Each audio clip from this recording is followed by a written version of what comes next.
bring Josh Paunil in from Philly Mag Birds 24/7. Couple injuries on the Eagles side, Josh. Of the four guys, Alonzo's been out. Bear's been out the last couple of weeks. Kendricks has been out the last couple of weeks.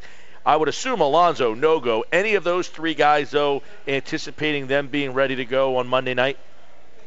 Well, heading to this week, I thought it was more likely than not that Michael Kendricks would play Monday night. But after his comments today, he said if the game was today, he wouldn't have played. And he just didn't sound real confident. He said he was making progress, but he just didn't sound very confident about playing in the game Monday. Nelson Aguilar has just been a complete mystery. Chip has said very little about his status. So it's really between Aguilar and Kendricks, you really don't know whether either of them will play.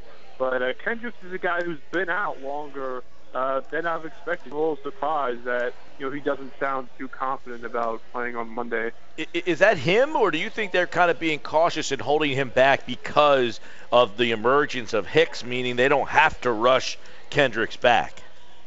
Well, I do think that it makes the Eagles more comfortable with Kendricks being out with the emergence of Jordan Hicks because, he's played at, nearly a Pro Bowl caliber level, and he's only a rookie. He's been incredible both against the run and the pass.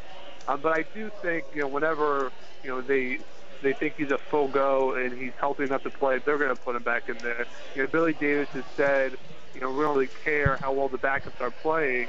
If the starters are healthy, we're going to bring them back. So I think it just has to do with the status and the progress of Michael Kendricks and how quickly he can return and be fully healthy.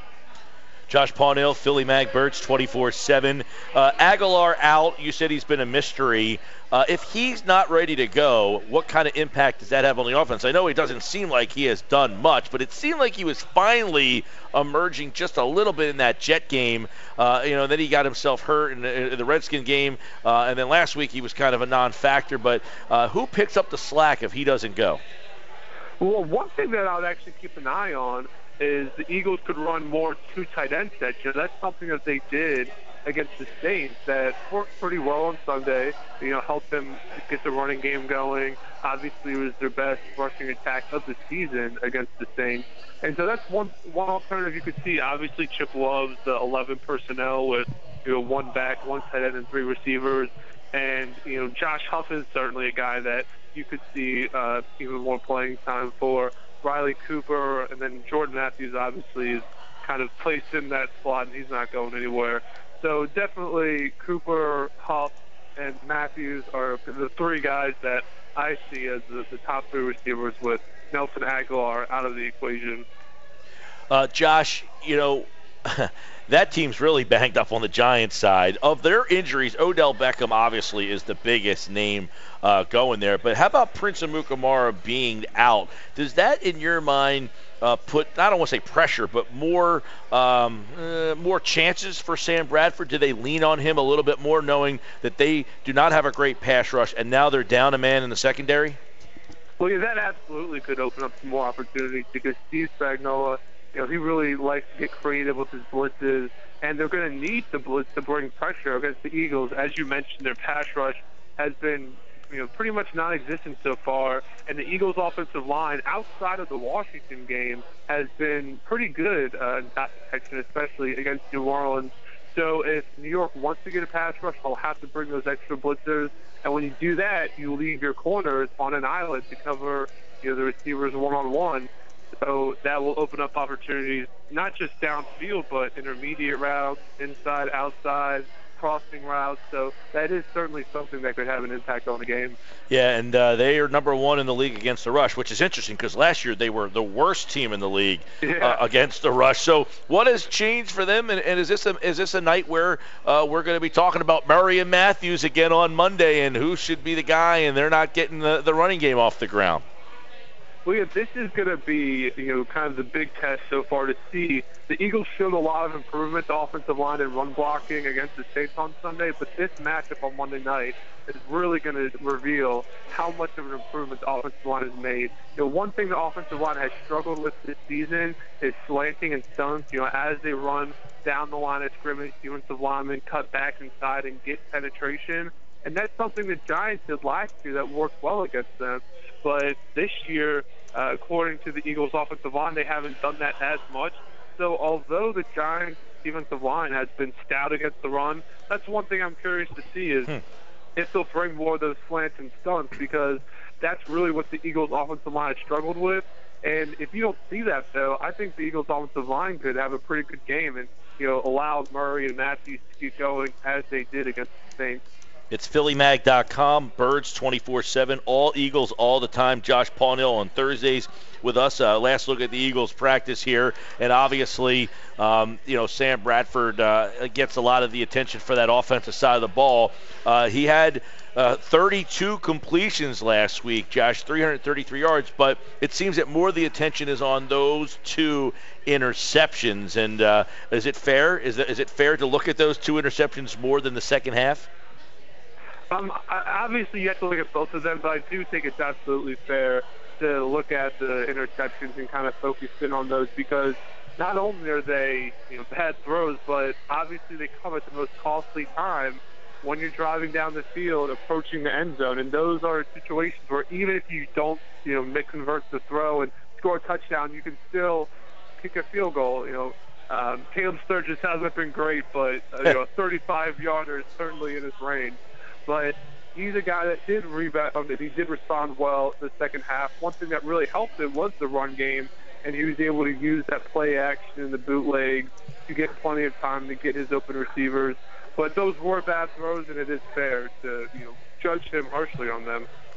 Also, I'm going to go to your all-22 look over at PhillyMag.com. You talked about the Eagles' improvements in the run game, and obviously we just talked about the 2 interceptions, but I thought the improvements in the run game helped him a lot in terms of getting him out, and it seemed like, Josh, that they set up the run game with their pass a lot more this past week. Yeah, and that's one thing that wasn't mentioned in the all-22, but certainly helped Bradford was he was able to get outside the pocket a lot more. Chip moved him outside and got him out on the edge and had him moving. And when you did that, you saw he just had plenty of time. He had open receivers. He had plenty of time to go through his progression and find those open receivers. And so that's certainly something that helps him, because when you run that play action, you have the bootleg, you have the defense and the linebackers flowing to the wrong side of the field. So when you have those crossing routes coming back open, you have a guy like Jordan Matthews or one of your tight ends open, because the linebackers have to respect the run game when it's working for the Eagles.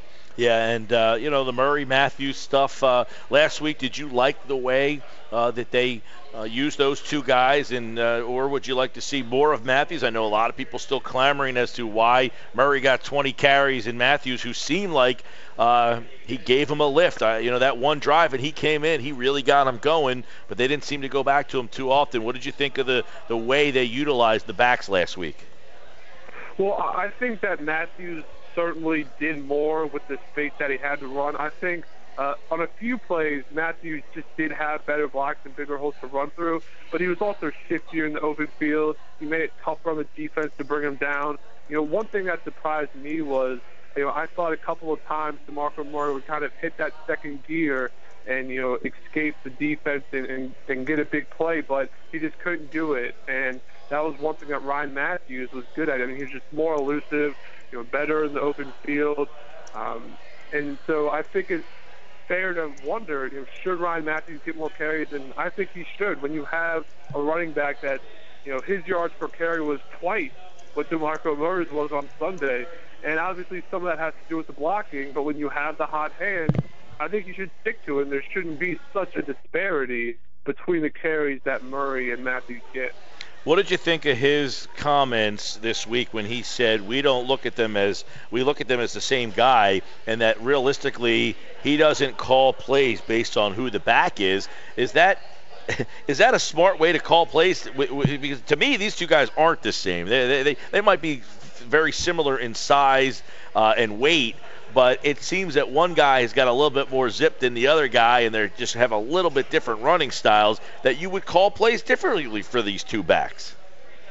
Yeah, well, the thing is with Chip's offense, I'm not sure how you would call the plays differently when Murray's in the game versus Matthews, because they have their kind of their 3 or 4 core run plays that they do, and maybe you could say that they should run more outside with Matthews, but I do think that they're similar. I think the difference hasn't necessarily been the style, but more so the effectiveness. One thing that I've really been wondering about is, has Murray been what we've been seeing? Has he been suffering when you have that amount of carries that he had in Dallas? I think we're seeing a little bit of that carry over because, like I say, he just doesn't have that burst and acceleration that you would expect. So with Matthews, he has shown that acceleration and the elusiveness, but I don't think they need to call the plays differently. I'm just waiting to see if Murray will regain that burst and that acceleration. All right, Josh Paunil, PhillyMag.com, Birds 24/7. Chip Kelly today addressing USC stuff, and what is he going to say realistically? But are you buying what he's selling, or do you still think it's a little flimsy on whether he'll be here long term? Oh yeah, I mean, you oftentimes you have to take what Chip has to say at his press conferences with a grain of salt, but I'm absolutely buying what he said about USC. I mean, there's no reason at all to think that he has any desire to go back to college. If you think about his situation, there are probably only, a handful of head coaches that have the same amount of power that he does in terms of, personnel. Jeffrey Lurie obviously is an owner that fully supports him and who really likes him. He, makes about $6.5 million. He has, like I said, the full control of the personnel. He had 2 10-6 seasons to start. I mean, his job is not in any danger at all, and there's no reason to think that he's interested in USC or any other college job available. All right, Josh Paunil, for more on the Eagles and the Giants, check out Birds 24/7 over at Philly Mag. He and the guys over there do a great job with all their Eagles coverage. And, of course, you can listen to Josh on Thursdays here on the Sports Bash 97.3. All right, Josh, great stuff as always, pal. Thanks for having me.